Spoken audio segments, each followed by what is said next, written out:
Jeff and Jeremy. It's like a radiogasm. I said, hey, babe, check it out on the podcast. Apple Podcast, Google Podcast, and Spotify. All this is going viral.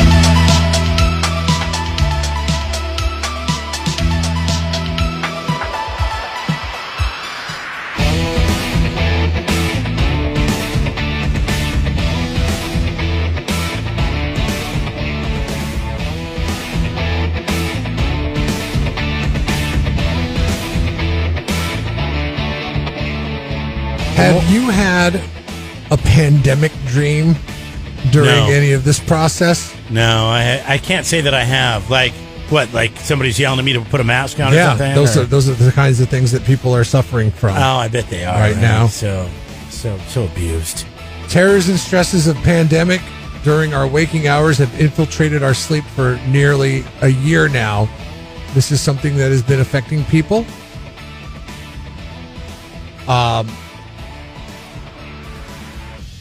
Throughout the country. I want to say my dreams have been less intense since this whole thing has started, but I started taking a supplement. I think it's a supplement. It's called ashwagandha. Sounds like a country. And apparently that's supposed to help you sleep at night. Great bobsled team, that ashwagandha. Ashwagandha, I tell you. My wife found it, and then I saw it at the they pharmacy. Make the Jamaicans look slow at that bobsled, man. She orders it online. It gets delivered like through Amazon, but I saw they had ashwagandha gummies at the pharmacy. I'm like, I wonder what those would taste like. Probably just whatever. Wait, this isn't like dispensary grade stuff, is it? Like you're not going to... No, it sounds like it, doesn't it? You're not like calling Kush up... Kush Kabush? Yeah, like Garden State Nectar is like bringing it to your house. Kush? No. This is just ashwagandha. It's some sort of mood and stress and help you sleep better thing. I don't know. So, no, it's legal. You can order it. You can take it anywhere. Why don't you go the other route, what I just mentioned? I tried that, and I was doing the tinctures, and I would still be so rummy in the morning. Does people say... Rummy? Do people say that anymore? What's rummy? Rummy means you're just kind of out of it. You're just like, oh, rummy. That's what my grandma used to say. Indica? Like from drinking too much rum, I guess. I don't know. So you were doing like indica ones or something? Yeah, we would do indica ones, and then we started doing the CBD ones that didn't have any THC in them. That's pointless. And that was a little bit better. No, it actually non-alcoholic they beer. still put other stuff in there, like other natural things to help you sleep. But this ashwagandha has been the best. That and something called 5-HTP. We have an entire cupboard now full of supplements. I don't know how much we spend a month. I'm guessing between the two of us, we spend $25 a month per person on taking vitamins. It's digestive stuff. It's ashwagandha. It's apple cider vinegar. It's I take cinnamon because it's supposed to be good for you. I don't know. I guess that's what my stone budget is. What's your stone budget? Your Keystone budget? Yeah. I don't drink Keystones either. I don't drink beer. I will, but I don't do it every day. This I do every day. I did the indica a couple times, and I know what you're talking about. It's if you overdo it, it's just you wake up and I remember driving to work going, son of a gun, man, like I took too much last night. I'm still like, and then sitting here like a zombie. Well, that's a good thing about the dispensaries, though. You can go in and you have like a little consultant. You go and it's like, hey. With the tinctures, yeah. But I was taking this. Is there anything that you could give me a little bit less because it's making me feel a little bit rummy in the That's why I like the gummies, because the tinctures you can overdo, but the gummies, they're all cut up, and you could just take one that's 5 or 10 milligrams, and you're good to go, and then you can base it that way. Here's my problem with gummy anything. I love gummy bears. Well, they don't taste like gummy bears. They taste like weed. Still. All right. It's stanky. Still, but it's also got the stank. It tastes also like fruit, gummy. It's also gummy. It's also got the stank in there. So I could stomach a bad gummy bear and still go back for seconds. Like the Flintstone vitamins that my kids take, dude. I would kill a bottle of that. Yeah, I'm like, hey, let me try one of those. And next thing I wait for them to go upstairs, and I'm like, let me grab 3 more of those. It's everything I can do. They're for kids, so I can handle a bigger dose. Not to eat an entire bag of Harborough of gummy bears. That's the worst kind of gummy bear. Oh, you think so? I like them. Haribo. It's Haribo, is that how you say it? Haribo, yeah. Yeah, I don't like the other ones. Black Forest? Yeah. Those too are excellent. Soft. Oh, those are excellent. Too weird. Those are the best gummy bears. Yeah, see, I disagree. We're on the other. We disagree on this, surprise, too. Surprise. Yeah, I like the Haribo or whatever you call it. There's one I found that's amazing, and I know you're a Smart and Final guy now, and you can't get it right now, but it's got. Well, that's annoying. It's, because they sell it in their bulk, and it's called Albanese gummy bears. They come in like 12 flavors, and they're so. But you see, I don't know if you'd like them because they're not hard. They're soft. Well, you can leave them out and make them hard. This is my buddy taught me this. You put them on a tray and you just let them sit out in a drawer for a couple of weeks, and they'll harden up. Here's the reason I like to do it. The harder the gummy bear, the longer you chew on it, it lasts. It's like a big, thick, hard piece of beef jerky. Yes, it is. The reason I like soft jerky because because you go through it too fast. And, for the beef jerky manufacturer, it makes a lot of sense. But back in the day, we had it hard and chewy, and we could sit there and gnaw on it forever. Yeah, here are the flavors of the Albanese gummy bears, okay? And this is just a meandering conversation. I just started to realize where we started. I need some gummy bears. Where we're at. How come we can't get a 0-calorie gummy We went from sleeping to getting a sugar rush. They have cherry, grapefruit, watermelon, strawberry, orange, blue raspberry, lime, grape, green apple, mango, pineapple, and lemon. All in one bag. That's amazing. The grapefruit sounds a little weird, but I might like it. It's pink grapefruit, so it's got a sweet. It's like a probably tastes like a Fresca. Oh yeah, nice. Well, they make a gluten-free, fat-free, but they don't make any sugar-free. Why don't they make sugar-free? You have sugar-free sodas, you have sugar-free drinks. Actually, hold on a second. Gatorade is sugar-free now. Hold on a second. I'm on Albanese's website right now. They have one of their top sellers. They have the 12 flavor gummy bears that you can buy. Yeah, let's click on it and see. See, there you go. Because then you can eat as many as you want with no repercussions. Out of stock. Let's see what the 6 flavor variety is. Does Amazon work? Out of stock. They're out of stock of their Albanese's. Yeah, they can't keep it in stock because they're probably the only ones to do it. Because everybody's like us that likes gummy bears. You can eat as many as you want if you didn't have to think about all the sugar that's in there. I mean, not that I need that much, but I cannot just have a couple. I need to have a handful. And then it's hard for me not to go back. And then I have to walk away. Otherwise, I'm on that all day, all night. That's why it's important if you're getting the adult variety of the gummies to keep them out of the reach of your children. Yeah. Well, I'm telling or you, Jeff and Jeremy. If you put an adult gummy in your son's mouth, he would spit it out. I'm telling you, it's got a weird funk to it. Whoa! Jeff and Jeremy in the morning. Jeff and Jeremy here. KZOZ.com is where you can find us online. That's where you can also hit up the ShiftNet Communications poll question. We always throw a new one up there every day. Usually something we're talking about, and we need feedback on it. Yeah, today we're asking you, and we're of different mindsets on this, just like we were on gummies. Which is the better place for buying people's used stuff? Jeremy is over here going, man, Facebook Marketplace is amazing. I think it's the new Craigslist, I'm telling you. I mean, Craigslist is still there, but I feel like everybody's on Marketplace now. I don't think everybody is on Marketplace. See, people have, especially now, especially recently. Craigslist has got a lot of bad history. Facebook has, what's the bad history that Craigslist has? Creepers, is it worse than robbery? Is it worse than Facebook's history? Yeah, I think Facebook people are a little better than Craigslist people. You think so? Oh, yeah. Why is that? I don't know. I just feel like they're a little more savvy. They're a little more trustworthy. They might have, a little bit more to lose if they try to, rob somebody. They don't want to do that. Everything's attached to it. Yeah.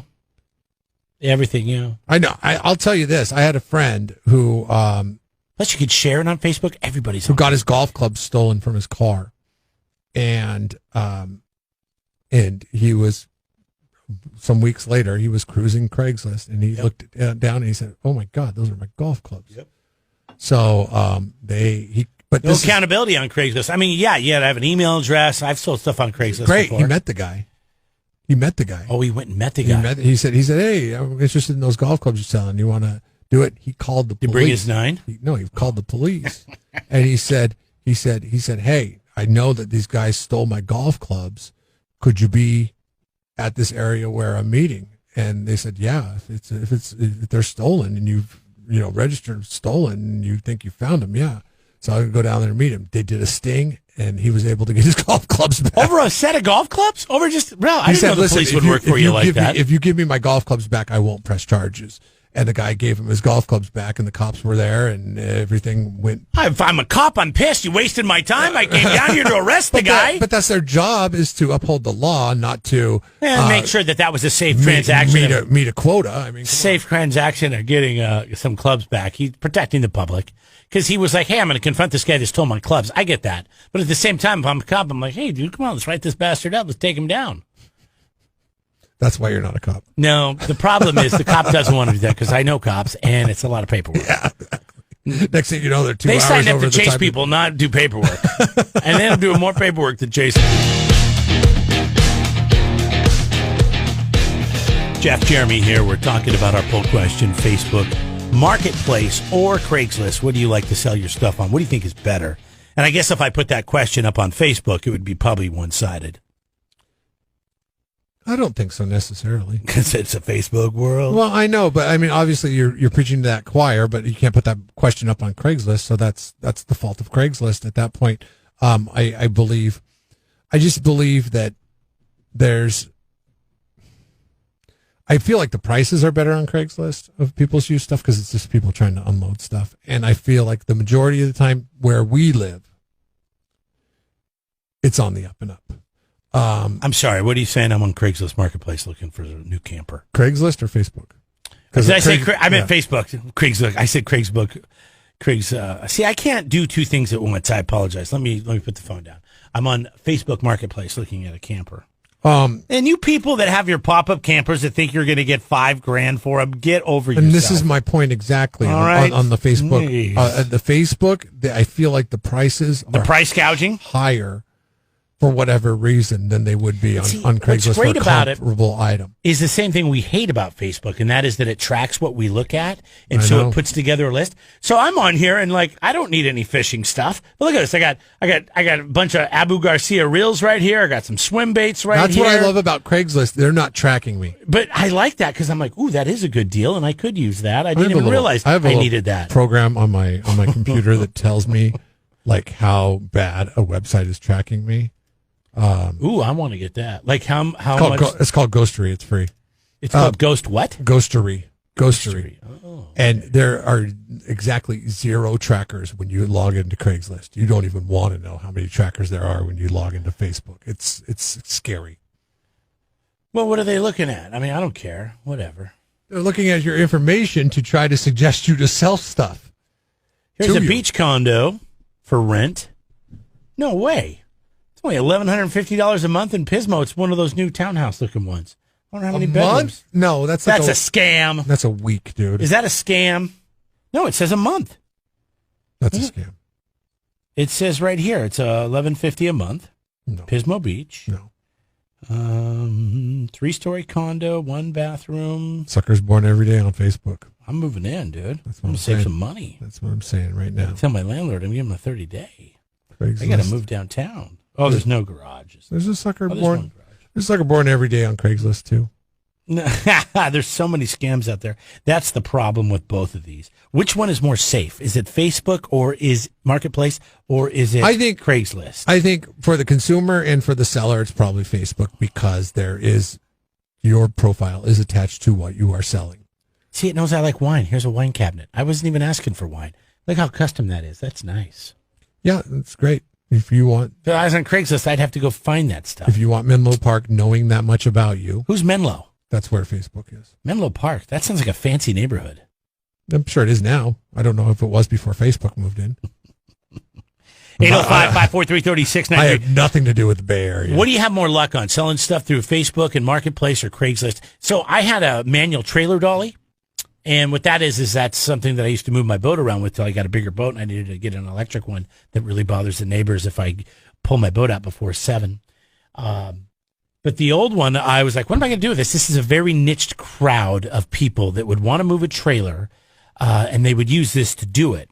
It hooks onto the hitch and the ball, and then you move it around. Well, I put it on Facebook. My buddy shared it. His friend owned a kayak shop and had a trailer that would hold 3 kayaks on each side, and he needed to move that around. Boom, done.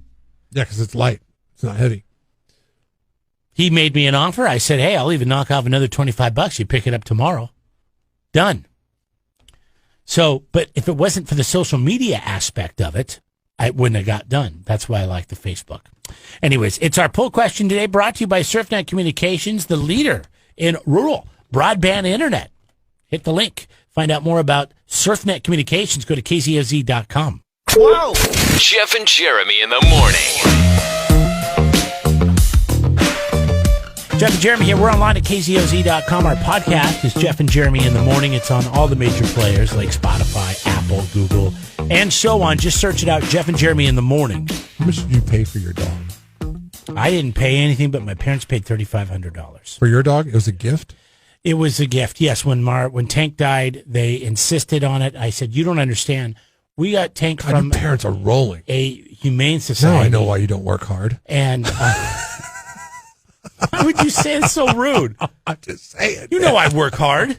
You do. I guess you do work hard, but I mean, well, I don't know if I'd work hard. You're just mad that I don't work if here. I'm not here 8 hours a day. $3,500 gifts.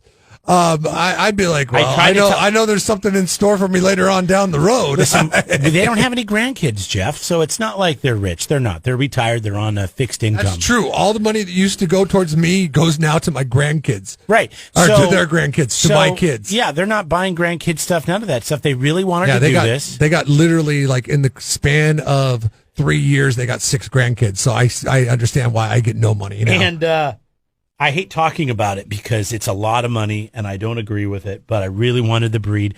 And the one thing we didn't know about our last dog is he got a brain tumor and cancer and died, is we didn't know anything about his family because we adopted him from Humane Society. This time we really wanted to go through a breeder to find out the lineage, to see what the genes were like. So we knew kind of what to look forward to, like having to run into. It's more than a dog at our house. I know at your house you just take in strays and feed them and like basically whatever. It's a used Hyundai. George is a person at your house, and if you ever hung around George, you would see this has bit us in the ass because he acts like a person. He's the only dog I know that'll go to the closet where his toys are and sit there and cry until you give him a toy. If and throw George went missing, ran away, got stolen, whatever, you ever think about what kind of a reward you would put up for the dog? Oh, wow. Yeah. No, I've never thought about this. Thank God. Okay, please take don't the ever next that. few minutes to think about it because I got a story out of Houston that will blow your mind. And this isn't somebody with Lady Gaga money. Jeff has never understood how I could love my dog like a child, but he is our child and he gets treated that way. If somebody took him, I mean, it would be a lot. Just like if your son or daughter was taken, you would probably put up a lot. You put up everything, right? It's different. It's a person. Not really. Would it be $3,500? Because then you could just go buy a new one for $3,500. It would right? probably be more than that. You would put up more than $3,500 for your dog. I don't know how I'd react to that situation because if somebody wants your dog, they take your dog and they want money for it, I still don't trust that you're going to get the dog back alive. I just. Now, this is a little bit different. What if George was a Georgina and had a breeding Georgina and had, well, she could have puppies and buns do in the litters. oven. She had buns in the oven. Yeah. And was stolen. Yeah. That's what happened. That's what happened in Houston. What's the number, by the way? I don't know, Jeff. But it would be more. It would be. We've had a few minutes. I mean, it would be. I know we've had a few minutes. I mean, just throw me a number out there. Give me a number. 10,000. $10,000. I know we were ready to drop $5,000 on an X-ray for our other dog. Like when we knew that we found out he probably had a tumor. He died that day, so we never had the opportunity to blow $5,000 to hear that our dog was. This is going to sound incredibly insensitive, but I just want to give you my point of view on it. I would have wiped my brow when that happened. I would have been like, oh. I mean, I'm sad that he's gone, but he's in a better place now. Jeez, Jeff. I'd be happy that I didn't pay $5,000 to get that news. I just want to run over and give your dogs a hug. I'm going to go get Pete and Molly. Have them pass a day after I give the vet $5,000. You better never let Pete and Molly come to our house. I tell you what, they're not going to want to go home. Yeah, it would be just substantial. Go get another Pete and Molly for about $100 a pop. No, it'd be substantial. That's all. Substantial. This is new Pete and Molly, kids. They're younger with less health problems. This pet owner in Houston is offering $55,000. 55. Damn, that's a lot of money. To anybody that can help locate his missing French bulldog, who is currently pregnant and ready to have pups any day. A little background here that you may not be aware of. The French bulldog puppies go for a lot, usually at least $35,000, if not $5,000 a piece. They're very expensive, depending on the breed and the lineage. So how many bulldogs can this dog have? Normally a litter is like 10 to 12, isn't it? I think. I mean, I want to say they're at least 10 to 12, somewhere in there. And if you put it at $5,000, I mean, we're talking over $50,000. So to get this dog back, financially, it could make sense for this guy. And this guy could just be well off, He could have a ton of money and he's willing to blow it. Like, think about it. I mean, to you, if somebody said, hey, I'll give you your dogs back for $50, you'd be like, oh, sure. Yeah, that's no big deal. I can Yes. swing that. No problem. Yes. I want $50. Really? That's all you want? Okay, sure. You realize they're a pain in the ass too. Here you go. This is quite the trend, I guess, across the country with French bulldogs. They're very expensive. Commonly, everybody knows about the Lady Gaga situation, in which she spent $500,000 to get her dogs back. Yeah, I don't know. She spent. They found the dogs tied to a pole, I guess, unharmed. I never heard what happened to the dog walker. I know they were in the hospital. They were in critical condition, and then they Isn't were that in funny? stable We condition. care more about the dog's well-being than the guy that was walking the dog and was shot in the chest. Well, dogs are come helpless, man. They need, they're helpless people, and they don't have a mean bone in their body. They would never do anything. How much was the reward for the guy that was her employee? I don't know. I don't care about him. I'm glad the dogs are okay. Dogs are angels, man. I mean, come on, there's got to be. I mean, I'm thinking if I'm the employee, I got to be worth at least $750 at that point. I guess not. I guess dog walkers are indispensable. Dogs themselves are not. Yeah, they say $3,000 to $5,000. Well, we found out that you spent in that range for what kind of bulldog do you have? English English bulldog. Yeah.